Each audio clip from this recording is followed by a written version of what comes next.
खान इमरान खान साहब का जो केस लगा हुआ है अदालत में तोशाखाना 2 वाला, उसकी समाअत मुलतवी कर दी गई है। समाअत हुई नहीं, जज पहुंचे ही नहीं अडयाला जेल में समाअत के लिए और ना बाकी लोगों को आने दिया गया। उसकी वजह यह है कि इमरान खान साहब जेल में अब स्टेटमेंट देते हैं और वो स्टेटमेंट तकलीफ देता है पाकिस्तान की मिलिट्री एस्टेब्लिशमेंट, खसूसन फील्ड मार्शल को, क्योंकि इमरान खान साहब फील्ड मार्शल को लगातार मुखातिब करते हैं और उन्होंने अपनी कश्तियां जला दी हैं।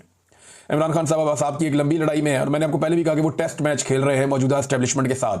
तो क्या एस्टेब्लिशमेंट के बाद इतना वक्त है कि वो इमरान खान के साथ एक लंबा टेस्ट मैच खेल सकेगी? मौजूदा एस्टेब्लिशमेंट हर एक को रिटायर हो जाना होता है, लेकिन आर्मी चीफ के दौरे अमेरिका को लेकर मामला बहुत हसास हैं और पूरा निज़ाम इस बात पे तुला हुआ है कि इस दौरे को मुकम्मल तौर पे पहले की तरह कामयाब बनाया जाए। अब इस हवाले से जो है इमरान खान साहब के स्टेटमेंट, दो चीज़ें हैं ना, एक तो 14 अगस्त पे दोबारा पाकिस्तान तहरीक इंसाफ का एहतजाज है, उसके हवाले से अभी से पकड़ दकड़ मारधाड़ शुरू है। हुकूमत जो है वो तमाम फस्तायत के हथकंडे इस्तेमाल कर रही है, सवाए खैबर पख्तूनख्वा में कहीं भी। अच्छा देखिए, खैबर पख्तूनख्वा को अलग तरीके से डील किया जा रहा है, वहां पे सिक्योरिटी के हालात बहुत खराब हो गए हैं और बाकी सूबों में पकड़ दकड़ और मारधाड़ है। तो दोनों जगह के ऊपर जो है वो आवाम के लिए मुश्किलात हैं।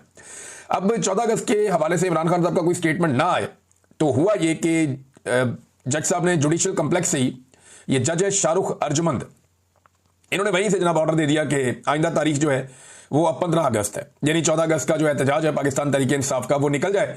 उसके बाद 15 अगस्त को इमरान खान साहब का केस चलेगा अडयाला जेल में, तो इसको आगे ले गए हैं। और साथ ही साथ आर्मी चीफ के दौरे से पहले दो लोगों ने ट्वीट किया, एक ख्वाजा आसिफ ने किया और एक शहबाज शरीफ ने किया। ख्वाजा आसिफ ने दोनों ज़बानों में किया, उर्दू में भी किया, अंग्रेजी में भी किया, और इन दोनों ने डोनाल्ड ट्रंप की तारीफ की है और बहुत ज़्यादा तारीफ की है, मीठी भरी तारीफ की है। तो ये बेमौका तारीफ क्यों कर रहे हैं? अभी तो डोनाल्ड ट्रंप ने पाकिस्तान के बारे में ऐसा कुछ नहीं किया, टैरिफ का मामला तो थोड़े दिन पहले हुआ था और पाकिस्तान के मामले में डोनाल्ड ट्रंप का कोई रिसेंट स्टेटमेंट या कोई ऐसी चीज भी नहीं है। लेकिन अजरबैजान और आर्मीनिया को लेकर पाकिस्तान के वजीर दिफा और पाकिस्तान के वजीर आजम दोनों ने एक एक ट्वीट किया है। बाकी दुनिया को इस बात की इतनी परवाह नहीं है, लेकिन पाकिस्तान इस वक्त अमेरिकी कैंप में पूरी तरह से डोनाल्ड ट्रंप की गोद के मजे ले रहा है और पाकिस्तान के वजीर दिफा और वजीर आजम ने उस वक्त डोनाल्ड ट्रंप की तारीफों के पुल बांधे हैं जिस वक्त फील्ड मार्शल जो है वो अमेरिका जा रहे हैं। तो अब आप खुद ही समझदार है कि सारी चीजें एक साथ कैसे होती हैं। तहरीक इंसाफ ने नादरीन एक चीज शो की है, वो मैं आपको दिखाता हूं। ये आर्टिफिशियल इंटेलिजेंस का कमाल है। ये एक नहीं है, 2-3 तस्वीरें सोशल मीडिया पे गर्दिश कर रही हैं कि इमरान खान साहब मीटिंग कर रहे हैं और ये एक पुलिस वाला मेज के नीचे घुसा हुआ है, एक पर्दे के पीछे छुपा हुआ है। तो इस किस्म की आर्टिफिशियल इंटेलिजेंस की कुछ तस्वीर जो है वो सोशल मीडिया पे गर्दिश कर रही, और वहां दिखाया जा रहा है कि जनाब ये छोटी सी मेज है, इसके नीचे पुलिस वाला छुपा हुआ है, आधा नजर आ रहा है हर तरफ से। तो यहां छुपकर कैसे एक पूरी साजिश को बेनकाब किया जा सकता है? यानी ये कैसे मुमकिन है कि पुलिस वाला उसी कमरे में मौजूद हो जहां पे इमरान खान साहब एक बड़ी घिनौनी किस्म की ही मुबैना तौर पर साजिश कर रहे थे। अब मैंने पाकिस्तान तहरीक इंसाफ के वकला को भी कहा कि इमरान खान के कमरे में वहां पर तो मैं भी गया हुआ हूं और मैंने वो देखा हुआ है जहां पर वो मीटिंग इमरान खान करते थे सबसे। जिस ड्राइंग रूम की पुलिस वाले बात कर रहे हैं उस ड्राइंग रूम में मैं भी गया हूं और बेशुमार मजीद सहाफी और लोग गए। हजारों लोग मेरे ख्याल में इमरान खान साहब से इंटरेक्शन करते थे हर महीने, तो बहुत सारे लोग वहां जाते रहे। अब इमरान खान साहब रोजाना तो फर्नीचर चेंज करते नहीं थे, उनका तो जब तक फर्नीचर फट नहीं जाता, सोफे फारग नहीं हो जाते, टूट फूट नहीं हो जाती, तब तक वो चेंज नहीं करते। तो वहां पे वो सामान आज भी पड़ा हुआ होगा और वहीं पे होना चाहिए, क्योंकि इमरान खान साहब की गिरफ्तारी के बाद किसने उसको बदलना है।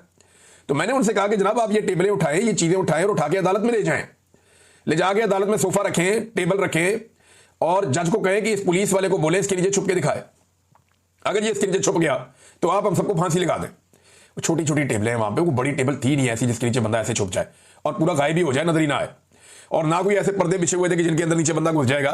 ये कोई शादी वाला वो माहौल तो नहीं बना हुआ था कि बड़े से हाल के अंदर बहुत बड़ी बड़ी गोल टेबलें होती हैं जिनके ऊपर पूरे पूरे पर्दे लटके होते हैं, जिनके नीचे अंदर बंदा घुस जाए तो बंदा बाद में नजर नहीं आता है। कोई डाइनिंग टेबल जैसी सूरत हाल हो, बहुत बड़ी कोई डाइनिंग टेबल है जिसके नीचे बंदा घुस जाए तो वो अंदर नजर नहीं आता, किसी के पैरों पे भी टच नहीं होता। बड़ी अजीबोगरीब किस्म की ये कहानी सुनाई गई है और अदालत ने इस कहानी पे यकीन करते हुए फैसला भी दे दिया। अब आर्टिफिशियल इंटेलिजेंस के जरिए से जो काम पाकिस्तान तहरीक इंसाफ कर रही है, ये काम पाकिस्तान तहरीक इंसाफ प्रैक्टिकली कर सकती थी। अभी भी उठाएं, टेबल सामने रख के अलीमा खान प्रेस कॉन्फ्रेंस करें कि ये वो टेबल है जिसके नीचे पुलिस वाला छिपा हुआ था। अब बताएं, पुलिस वाला इसके नीचे छुप के दिखाए ना कि इसके नीचे बंदा कैसे छुप सकता है। बहरहाल एक और नाज़रीन खबर है और ये बड़ी इंटरेस्टिंग है। अब भारतीय डिफेंस की जानिब से भी एक दावा सामने आया और ये भारतीय एयर चीफ है। भारतीय एयर चीफ ने बहुत अजीबोगरीब दावा कर दिया है और ये मजायका खेज दावा है। इनका नाम है जी अमरप्रीत सिंह। अमरप्रीत सिंह जो है वो भारतीय एयर चीफ है और इनके दौर में भारत के तैयारे पाकिस्तान ने गिराए, तबाही फेर दी इंडियन एयरफोर्स की, और इंडियन तैयारे जो हैं वो एक एक करके गिरे। राफेल तैयारी की तबाही करवा के वहां फ्रांस की मार्केट भी डाउन कर दी और चाइना का बहुत फायदा हो गया इसमें। तो जनाब अब वो ये कह रहे हैं कि जी हमने भी पाकिस्तान के 6 तैयारे तबाह किए थे। इतने महीने गुजर गए, मई के महीने में लड़ाई हुई थी, जून, जुलाई, अब ये अगस्त चल रहा है। 3 महीने के बाद इंडियन एयर चीफ आता है और वो आकर कहता है जी हमने भी इंडिया पाकिस्तान के तैयारे तबाह किए थे। तो दुनिया पागल है कि मान लेगी ये बात? भाई जब तबाह किए थे तब बताना चाहिए था। कहते जी हमारे पास सबूत है, हमने पाकिस्तानी तैयारे तबाह किए थे, कुछ हमने हवा में तबाह कर दिए थे, कुछ खड़े हुए भी हमने तबाह कर दिए थे, और एक पाकिस्तान का कोई बड़ा सर्वेलेंस वाला तैयारा है वो भी हमने तबाह कर दिया था।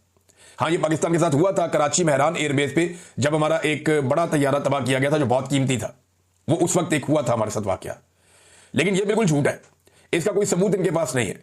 और पाकिस्तान का जो एक्शन था जिसमें इंडियन तैयारे गिरे हैं, वो पूरी दुनिया के अंदर सब लोग मानते हैं। अमेरिकी सदर कहता है बार बार इनके तैयारे गिर गए, उनको शर्मिंदा करते हैं, उनकी अपनी पार्लियामेंट के अंदर सब कहते हैं। तो इंडिया बहुत बुरी तरह एक्सपोज हुआ। वो अपने लोगों को खुश करने के लिए प्रोपेगेंडा चला रहे हैं, क्योंकि हमारी आवाज इंडिया तक पहुंचती नहीं है। इन्होंने हमारे सारे चैनल्स इंडिया में ब्लॉक कर दिए। इंडिया में क्या, इधर हमारे पाकिस्तानी एस्टेब्लिशमेंट ने पाकिस्तान में भी ब्लॉक कर दिए। ये हालात पैदा कर दिए गए। अच्छा, जो इंडियन क्लेम है उसके बाद किसी किस्म का दुनिया से कोई भी किसी किस्म का रद्द-ए-अमल भी नहीं आया, क्योंकि लोगों को इस बात का आइडिया है कि ये आदमी ने बंगी मारी है और अपने लोगों के बीच में बैठ के एक बड़क मारी है, इसकी कोई हैसियत है नहीं। हकीकत से इसका दूर दूर तक कोई ताल्लुक नहीं है। नाज़रीन, पाकिस्तान में एक और हाज़र सर्विस मेजर जनरल नूर वली को वजारत दाखिला में अहम ओहदे पर तैनात कर दिया गया है, और बहुत सारे लोग कह रहे हैं कि इसके पीछे फील्ड मार्शल साहब का दिमाग है और उन्होंने इस तैनाती के लिए कोशिश की है, और एक हाज़र सर्विस मेजर जनरल नूर वली को तैनात कर दिया गया वजारत दाखिला के अंदर। यानी नादरा का कंट्रोल पहले ही पाकिस्तानी फौज के पास है, एक सर्विंग जनरल उसको हेड करते रहे, उनके पास वो कंट्रोल है सारा डाटा का पाकिस्तानियों का। और अब जो है वो ये जो है वजारत दाखिला में एक और इंपॉर्टेंट जगह पे एक और मेजर जनरल आकर बैठ गए। ये क्यों हो रहा है? यानी ये तो सिविलियंस के इदारे हैं, इनको तो सिविलियंस ने कंट्रोल करना है, और उन सिविलियंस ने कंट्रोल करना है जिन्होंने बाकी इदारों पे भी नजर रखनी है। तो इस मुल्क में तो एस्टेब्लिशमेंट का एहतसाब का सिलसिला ही खत्म हो जाएगा जब सारा का सारा कंट्रोल ही एस्टेब्लिशमेंट के बाद चला जाएगा। तो आहिस्ता आहिस्ता हो यह रहा है कि तमाम इदारों में अपने बंदे बिठाने के बाद पाकिस्तान की मिलिट्री एस्टेब्लिशमेंट आहिस्ता आहिस्ता पाकिस्तान के हर इदारे को अपने कंट्रोल में ले रही है।